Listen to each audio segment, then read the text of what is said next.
Hi there, I'm Tim from Addiscombe. I was looking into the history of my road. Our oldest neighbour was born in 1929 in the very same house she still lives in today. Her parents bought the property when it was first built in the mid-1920s. It was constructed by local builders Tyler Paish. Lots of houses in the area are of a similar style. I found this photo in the local archive and showed my neighbour. She could remember how the little grassy area in the middle of our road used to be fenced in. She said the fence was removed during the war as part of the scrap metal drives when iron and steel was gathered from public spaces and taken away to be melted down for the war effort. I got looking in closer detail and noticed a vehicle parked in the street. Now, my neighbour thought that for many years there were very few car owners, even though every property was built with off-street parking and a garage. Now, I love searching newspaper archives, and when searching for my road, I found this little classified advert in the Mitcham Advertiser from 1930. Interestingly, number 25 is one of the properties in the old photo. Now, the car mentioned, a Humber Tourer, might well be the vehicle visible in the old photo. It's hard to tell, but there are certainly some similarities. Another interesting aspect of the picture is that the road surface looks pretty much like a dirt track and is yet to be made up.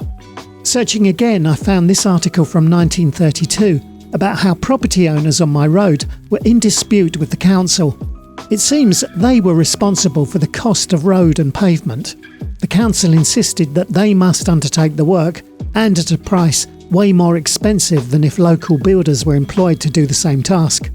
Now, the last thing of note in this photo is the name, just about discernible at the bottom, H. Ward, West Croydon. This was a photography business dating back to 1851 and located at 2 Station Road, opposite what was once the side entrance to West Croydon Station. H. Ward was founded by a husband and wife and grew into a thriving business. Their photographers worked both on location and in a dedicated studio where customers could pose for portraits and family photos against fancy backdrops. The building they were based in is shown on this letterhead. It was later known as Ward's Day and Electric Light Studio. Here are some images of that same building in its heyday. You can just see references to Ward and various photographic services mentioned on the signs. This whole block became derelict and was demolished in the last few years to make way for flats.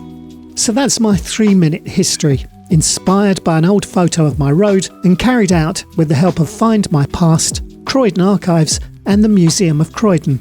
I love going down the rabbit hole of local history, newspaper cuttings and of course old photos. I hope you enjoyed it too.